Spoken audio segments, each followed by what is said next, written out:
back after more technical difficulties. uh, That happens. anyway, so let's just go ahead and recap. Um, as you said, you served both in the Marine Corps and the Coast Guard. You retired in 25. We Yep. did not say this, but you do suffer from PTSD. Are there Yep. any other things that are going on that you have to deal with on a daily basis, or that you want So to I speak have of? arthritis in this elbow. Not arthritis, but whatever the outside one is, tennis or golfer's elbow. Uh huh. I can't remember which one is which. That, so it hurts to pick things up. I had a rotator cuff injury on that one. Patellofemoral syndrome on my left knee, Mm-hmm. which I went through physical therapy for. Rheumatoid arthritis on the right knee. Physical therapy for compression of the lower lumbar on the right side of my back. Tinnitus, which in itself isn't necessarily hearing loss, but it causes a constant ringing in the A ears that you ringing. can really only hear when it's really quiet. And that's what affects with sleep. Ugh. And then the PTSD, just your average 24-year retired veteran. And the other thing that I wanted to say, um, like I said, I'm not a veteran. I never served. My father did, and my I had two grandparents, mom and dad's dad. But the other thing is say for example you're wearing something that's very obvious to someone that is not in the military. They're a civilian. You could be wearing a T-shirt. You could be wearing a jacket with your name on it. Shows that you're in the Marine Corps or the Coast Guard. And they say, "Thank you for your service." For me, I don't like saying it that way because it's used so much. Yeah. It's almost become like people say it just to say it Yep. because they don't know what else to say. Yep. I'd rather someone reach their hand out to a veteran, or maybe, I was in the airport one time, and then I knew these guys were only like 19 or 20, and they were getting ready to leave for Afghanistan, Hmm. and I walked right up to them. We were getting our baggage, and I walked up to them. I said, "Hey guys," I said, "Do you mind if I bother you for a second?" And they're like, "Yeah, what's up? What's up?" I said, "Are you guys coming or going?" And they're like, "We're getting ready to leave." I'm like, "Where are you headed? Can you tell me?" And they're like, "Yeah, we're on our way to Afghanistan, but we don't know exactly where our FOB is going to be, our forward operating base." Yep. And I'm like, "Well, whatever you do, just be safe and good luck." And they all gave me a hug, and that was like kind of weird. 'Cause I don't like to be touched, and but at the same time, it was just like they needed it because I felt like they needed that. They may have gotten it from mom and dad, Yep. but that coming from a stranger, that I don't want to call it intimacy, but that connection Hmm. to another from a civilian to them, it's almost important. Like Yep. grab somebody's hand and say, "You know what? I'm glad you're home. I hope you're okay. But thanks." Um, just keep going. There's this gentleman that all he does is T-shirts. That's all he Hmm. does. And the sayings on the T-shirts grab you like right in the heart. And you don't have to say anything to a veteran or to an active duty member. You don't have to say. All they have to do is see it, and immediately it puts something in their head that makes them feel better. Hmm. Because there's too many suicides these days Way too many. from the military, for children that are online constantly all day long. Um, but you guys have went through HE double toothpick just to become that soldier to go defend us, Hmm. your country. I don't know how true it is, but the only thing that I've really seen that showed boot camp was, did you ever see the movie G.I. Jane? Yeah. If I even had to go anywhere near that training, I would have drowned. And I can swim. I wouldn't have made it.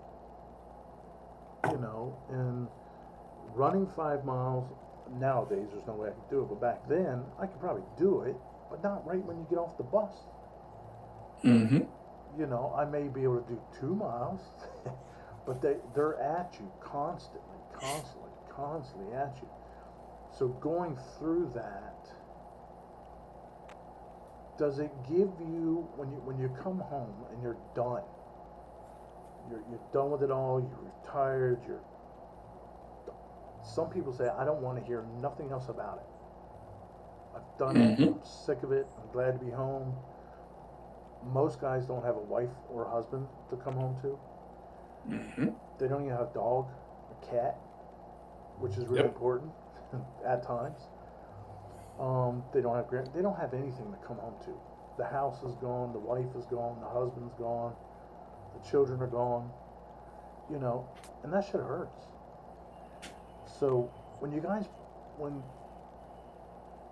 I've met several that have gone through this, they're like, I don't want to hear it. Don't say shit to me. Just be my friend. And they'll say that. They're like, just come say hi every once in a while. Come play Yep. bingo. Come play poker. Come have a drink. And I look at them when they say, come have a drink, and I'm like, is that wise? Because I know most of them deal with PTSD, and some of them, if they drink, it triggers. They go through that again. Been there. Or some guys are hyper vigilant. Been there. I am not military, but I have PTSD. I'm hyper vigilant. Hmm. And just in my daily living, it's hard.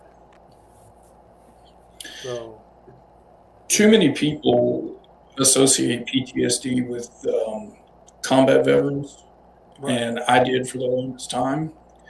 There's a clinical criteria that's involved with it. A traumatic experience. I'm going to stop talking about a traumatic experience.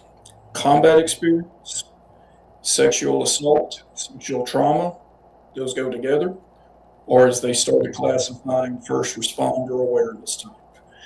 That's the the EMT, the police officer, the firefighter that goes up on a scene to a burning house, somebody's injured, or you're driving, somebody in front of you gets into a collision, you get out of your car to help out, and you see the injuries of that individual.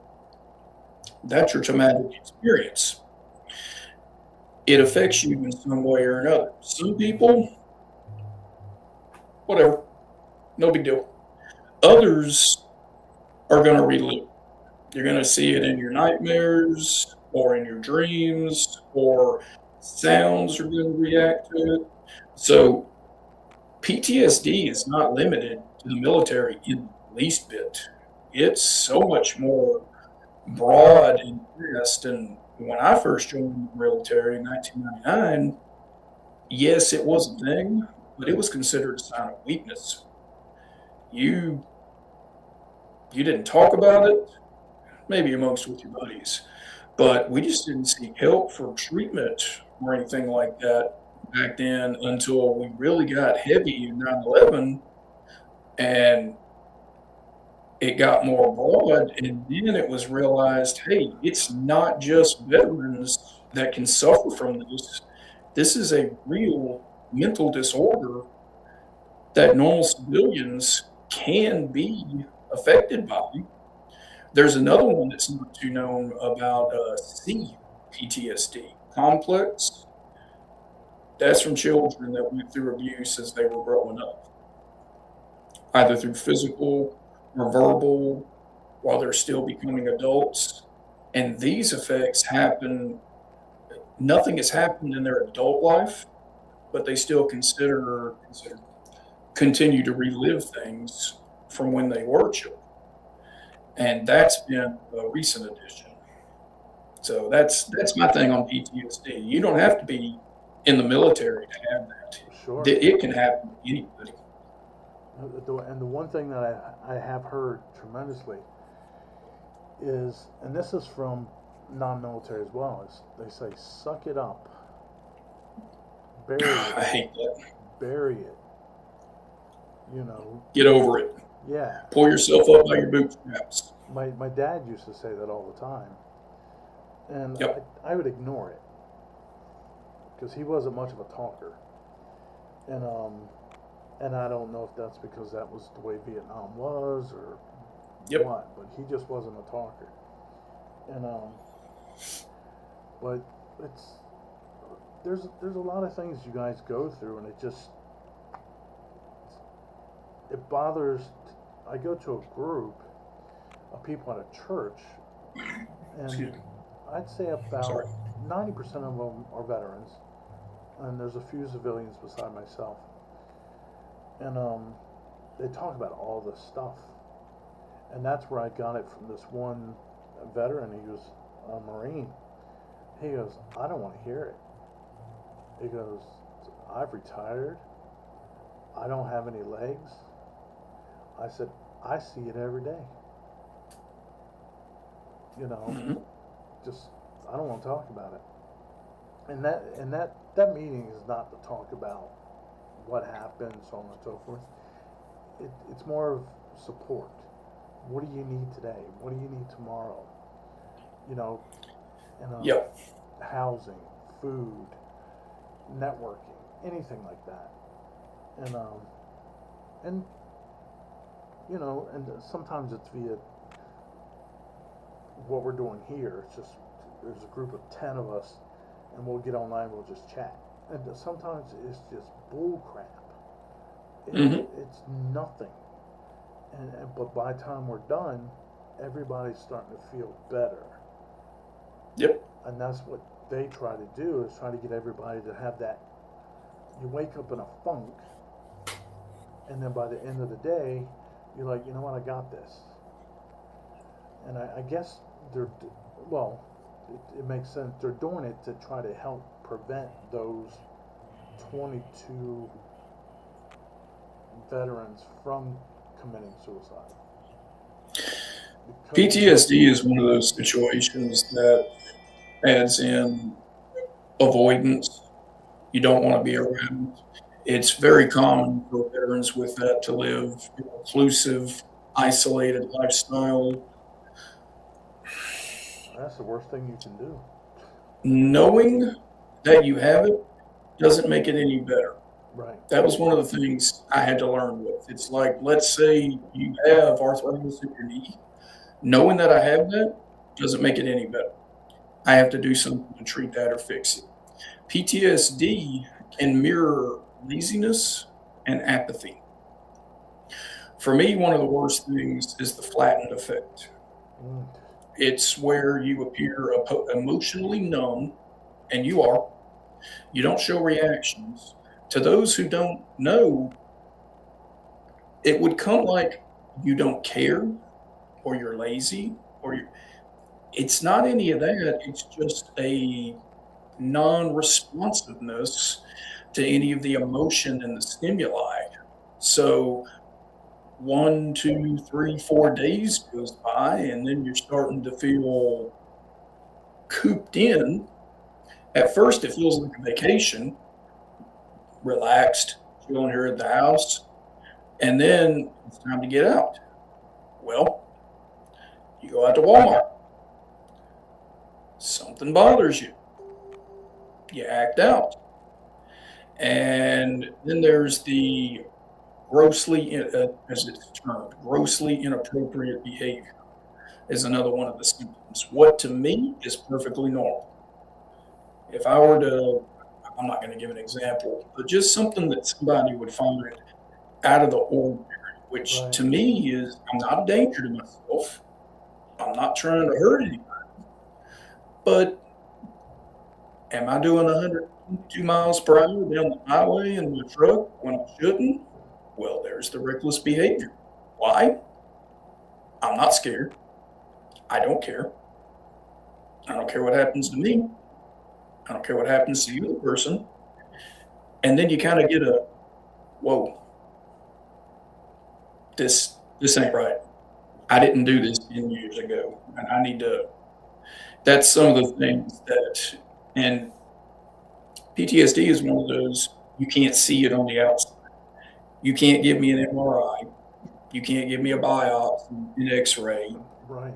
It's how you answer the questions from a therapist. It's a very slow process. So one of the things that does bug me is when someone's like, "Oh, they just got PTSD." That's not dismissive. I'll just be honest. That's like saying they got Down syndrome. Get over that. Yes, they're completely separate disorders, but neither one of them are easily overcome. Yeah, you can't get rid of it. No, Once you it got can it, be you got it. managed, Sure. it can be dealt with, but PTSD is one of those because it's a chronic condition, it's always going to be there.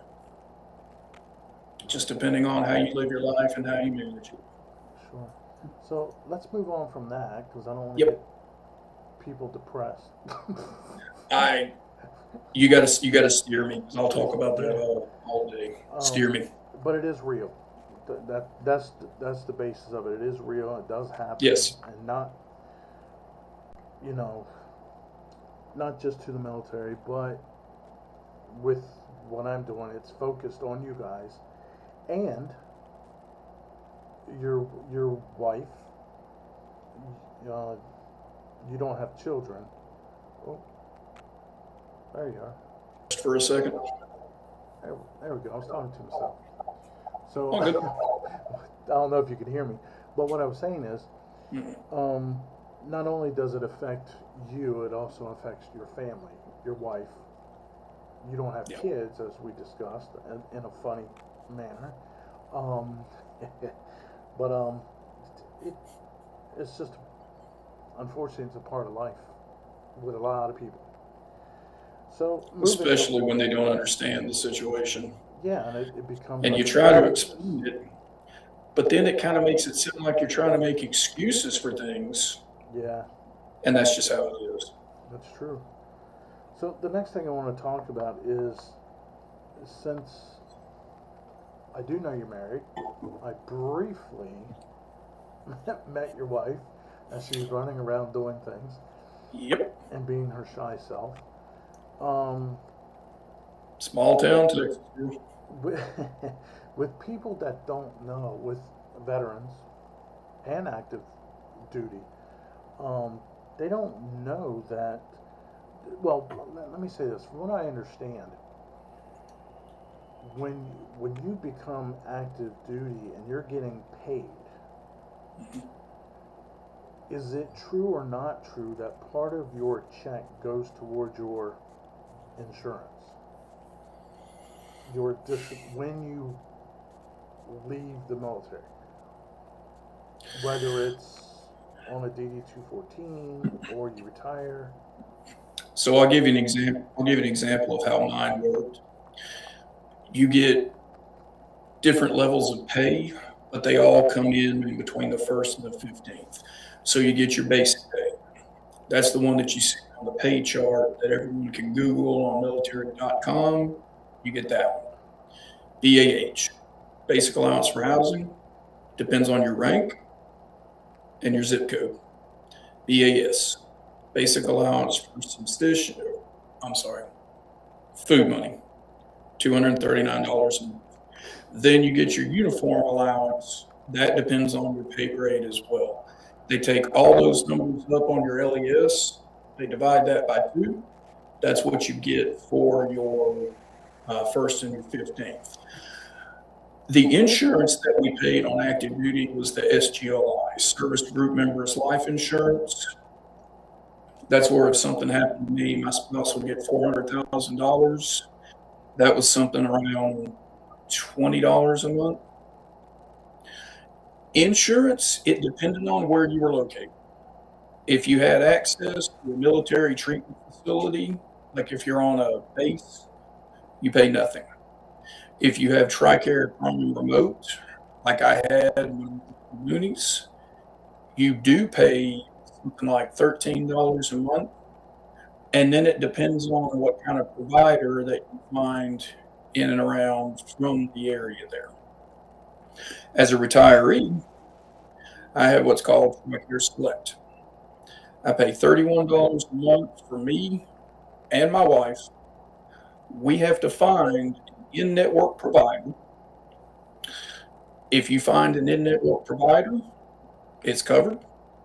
If for some reason you go somewhere and it's not covered for whatever reason, you can get a surprise bill. Now, I have access to the VA clinic where I have a primary care provider, mental health provider, and I get my prescription medicine filled there as well. I pay nothing for that. My spouse, Hillary, doesn't have access to that. So we mainly got the TRICARE, so she would have her health care. Also, in the event I need to go to an urgent care type facility, I have access to that. But the individual has to do their research and find out who takes that. I can't tell you how many doctors that we've called and had to change and switch through because they either go into practice, drop the insurance, move somewhere. Yes, TRICARE does have a website that has doctors listed on it, but it's not regularly updated. So it's up to the individual to do their research on that. And if they say, yes, we do take this, you're kind of taking it at face value if they do. Now, are you guys able to call TRICARE itself, whether it be west or east or whatnot? And, You can call and they can give you that list, or direct, or can you go to TRICARE.com or and find a list? But it, like you said, it's not updated. them. You can go to the list and look at it. You can call TRICARE, and the medical assistant will read to you the list that you can actually see on there, but they can't tell you that Dr. Klein, who opened up, hypothetical, Dr. Klein, who opened 2 weeks ago down here, is an in-network on that. That takes me looking around the area and calling the offices and them saying it.